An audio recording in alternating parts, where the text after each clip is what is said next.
Zimetamatika siku 7 tangu tuadhimishe sherehe ya Bikira Maria kupalizwa mbinguni.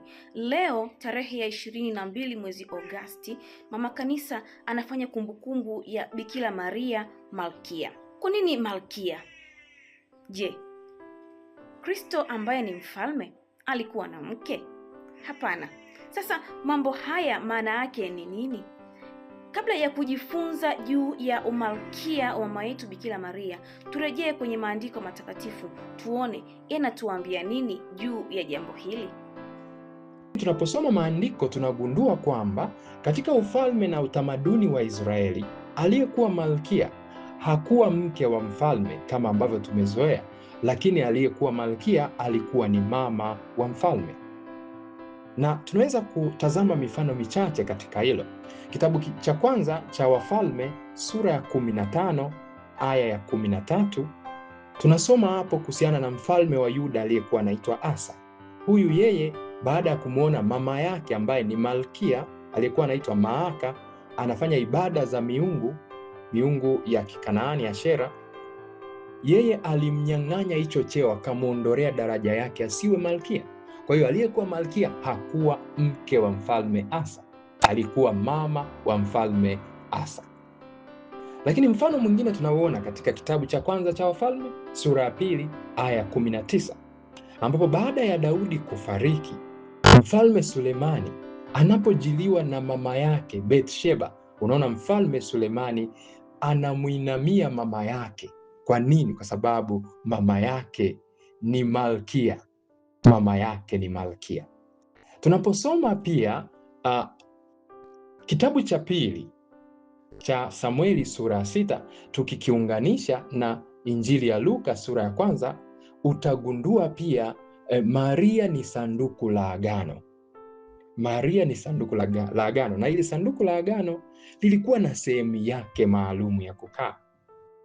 Na katika kitabu cha kwanza cha Wafalme sura ya 2 aya 19, Sulemani alimpisha mama yake Bathsheba ambaye alikuwa mke wa Daudi, akapewa aketi katika kiti cha enzi.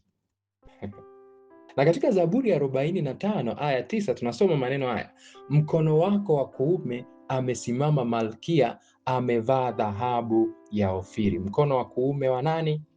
Wa Masia. Mkono wa kuume wa Masia. Sasa kama nilivyosema, tunaposoma kitabu cha pili cha Samueli sura ya 6 na Luka sura ya 1, tunagundua kwamba Maria ni sanduku la agano. Na Yohane katika Ufunuo sura ya 11 aya 19 anatuambia kwamba katika hekalu la mbinguni, katika maono aliyoyaona, Yohane aliona kule sanduku la agano. Na aya inayofuata, aya ya 1 ya sura ya 12, Yohane anatuambia aliona ishara kubwa mbinguni. Ishara gani hiyo? Anasema mwanamke aliyevikwa jua na mwezi chini ya miguu yake na taji ya nyota 12 juu ya kichwa chake. Sasa sanduku la agano lilikuwa kitu nyeti sana katika Israeli. Halikuweza kuwekwa tu mahali popote, na hata mtu ambaye alienda kuligusa isivyostahili katika kitabu cha pili cha Samueli sura ya 6 alikufa papo hapo. Kwa hivyo sanduku la agano lina mahali pake. Kwa hiyo na Maria alipewa mahali pa kukaa, alipalizwa mbinguni baada ya safari yake ya hapa duniani. Na Zaburi ya 132 inatueleza hilo.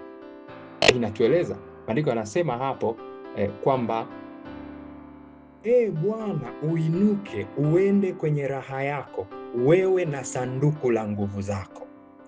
Tutakumbuka hii ni aya ya 8 ya Zaburi ya 132. Lakini tunakumbuka wakati Daudi anatamani kumjengea Mungu nyumba, Daudi anasema mimi siwezi nikakaa kwenye nyumba nzuri alafu Bwana, yani sanduku la agano, linakaa kwenye nyumba ya mtu kwenye mapazia.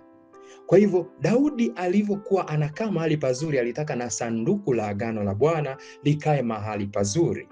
Kwa hivyo tusingetegemea Yesu ambaye ni mfalme na mama yake Maria ambaye ni sanduku la agano, yeye akae mahali pazuri alafu sanduku liozee kaburini liliwe na mchwa sanduku la agano. Haiwezekani. Haiwezekani.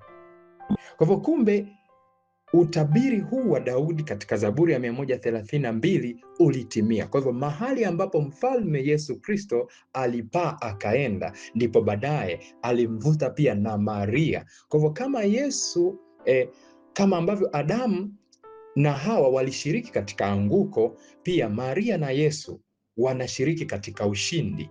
Ule ushindi wa Yesu, Maria pia anashiriki katika huo. Sasa ni kipi kilifuata baada ya Bikira Maria kupalizwa mbinguni? Kilichofuata ni Maria kuvikwa taji. Maria kuvikwa taji ambaye ni malkia. Na habari ya taji sio mpya, kwa sababu Mtume Paulo katika waraka wake wa kwanza kwa Wakorinto sura ya 9 aya 27 anazungumza habari ya kuvikwa taji mbinguni. Anazungumza habari ya mashindano, kwamba tunashindana hapa ulimwenguni. Kwa mafundisho hayo ya kimaandiko lakini pia ya kiteolojia, sasa nini tujifunze kwa habari ya umalkia wa mama yetu Bikira Maria? Tunajifunza kwamba na sisi tukidumu katika njia njema, tukishindana vema kama Paulo anavyosema, mwisho tutaipata taji ya uzima, taji isiyoharibika. Na hiki ndicho tunachokumbuka, tunachotafakari na tunachoomba katika kumbukumbu hii ya Maria Malkia. Tunapoambiwa kuwa tusifanye, maandiko yanapotuambia habari ya ibada za miungu za huyo ambaye alikuwa anaitwa malkia wa kuzimu anayetajwa katika Ezekieli 44:18, hii haimuhusu Maria. Maria alikuwa atajazaliwa miaka 600 huko kabla. Kwa hivyo ndugu zangu, leo tudumu katika kumtii Mungu, tujifunze kuyatimiza mapenzi yake, japokuwa wakati mwingine naweza isiwe rahisi, lakini tukikesha katika neema tutaweza kuvikwa taji kama ambavyo Maria alivikwa taji. Kumbe kama anavyotuambia Paulo, kila ashindanaye katika michezo hujizuia katika yote. Ili iweje? Ili wapokee taji inayoharibika. Lakini Paulo anatuambia sisi tunataka kupokea taji isiyoharibika. Sasa maumivu yanakuwepo katika kupambana ili kupata taji. Sasa tuchague ni maumivu gani ambayo tunayapata. Je, ni ya kupambana kupata taji au maumivu ya kulikosa taji? Tafakari, ufanye maamuzi. Lakini natamani tupambane, tupitie maumivu kama yatahitajika, ili mwishoni tuvikwe taji ya uzima wa milele. Tumsifu Yesu Kristo.